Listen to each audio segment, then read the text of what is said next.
Eric, I wanted to thank you for a great introduction. And also I wanted to thank you tonight for the great work you and your organization have done on the behalf of Iraqis from very early on against the sanction and now with this war. So thank you so much for being such a great example of an American citizen. And on behalf of Iraqi, I wanted to deeply thank you for your effort. And I wanted to thank everybody also for being here tonight, and busboys and poets for bringing us together.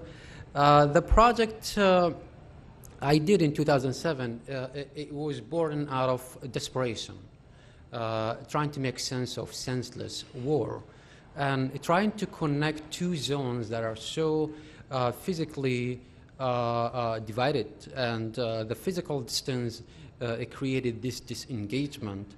As an artist who opposed the war for a long time, opposed Saddam's regime as well, I was thinking, how can I bridge these two zones without being didactic, trying to establish a kind of a platform, a physical platform and a virtual a platform, and they're both connected, and trying to open the narrative when it is not finished by me, but it's finished by the participant. This way, I'm not enforcing my own ideas on the viewers, but in fact have them engage in a dialogue. And what I wanted, I got. And what I did is I moved to a gallery space, which was about 15 feet by 30, and I built a robot, and the robot controlled a paintball gun. And the paintball gun and the robot both are controlled by the viewers online. I was very naive when I took books with me trying to kill time there, and I think also I was naive when I took only 2 boxes of paintballs, which is about 1,000 rounds. We ran out of that within just a matter of hours. At the end of the project, I was shot at 65,000 times from 168 countries and 80 million hits on the side.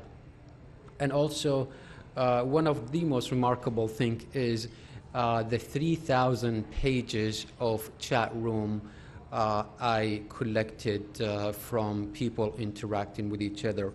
The book it was born after the project. I end up with so many wonderful stories and also so much materials.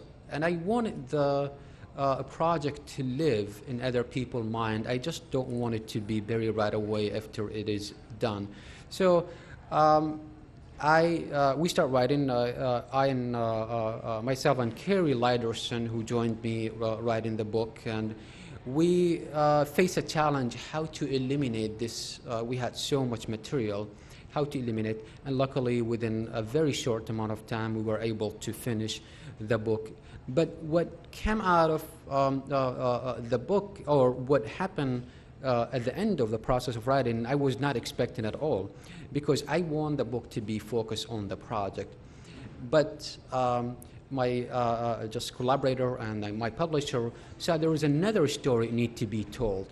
What really brought a person or inspired a person to put himself in front of a gun for 30 days, not leaving the space at all, and being shot at and being abused by other people comment.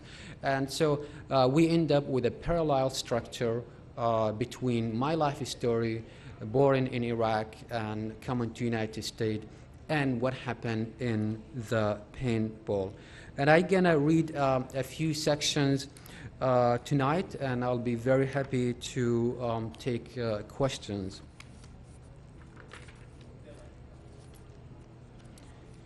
My heart pounds as I run through the narrow, twisted street of Kufa, ancient alleys that harbor dissident in the labyrinth, dark corner, and basement.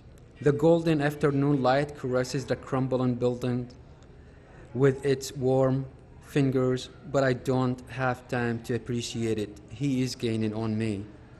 Our footsteps echo on the cobblestone street like gunshots. As I turn a corner, running hard, I look quickly over my shoulder. I saw the brutality in his cold eyes, the rivulet of the sweat running into his famous mustache, a mirror image of the huge face in the mirror that I suddenly find myself smacked up against with no route to escape Saddam Hussein.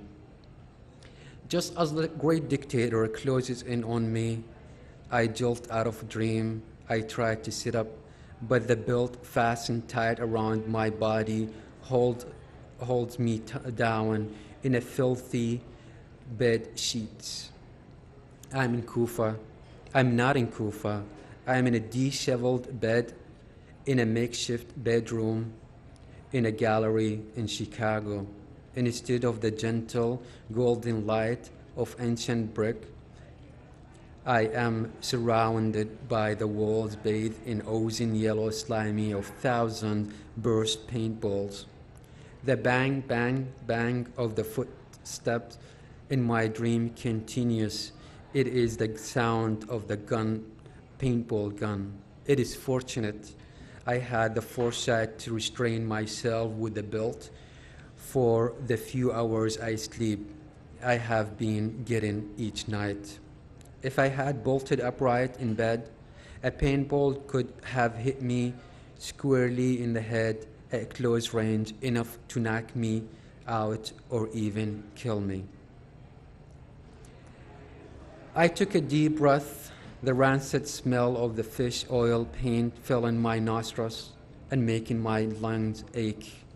Even 15 years after leaving Iraq, even after Saddam's gruesome public hanging, he's still haunting my dreams.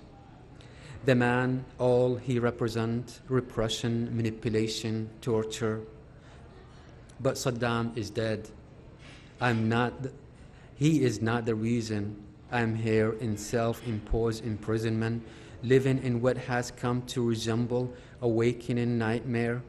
I'm here to shed light on the destruction and the violence of warfare in a language that I hope people who have never experienced conflict can understand.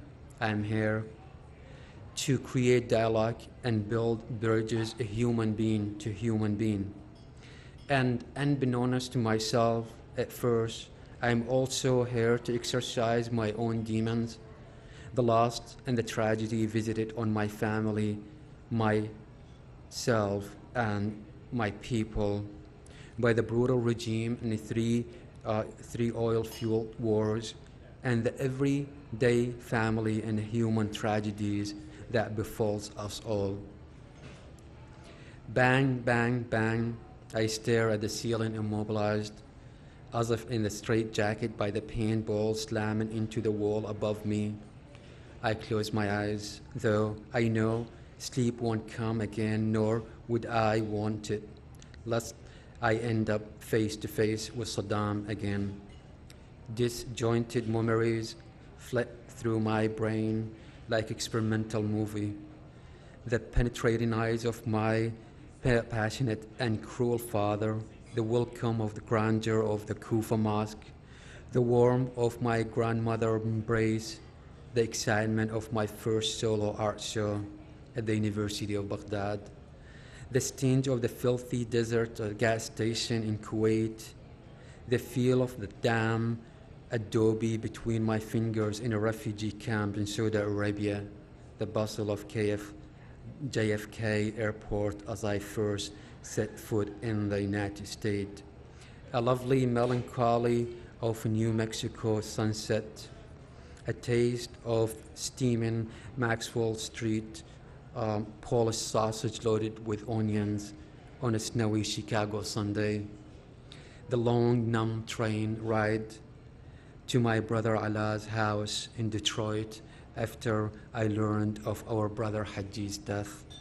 All the moments that brought me here to this stifling one-room hell.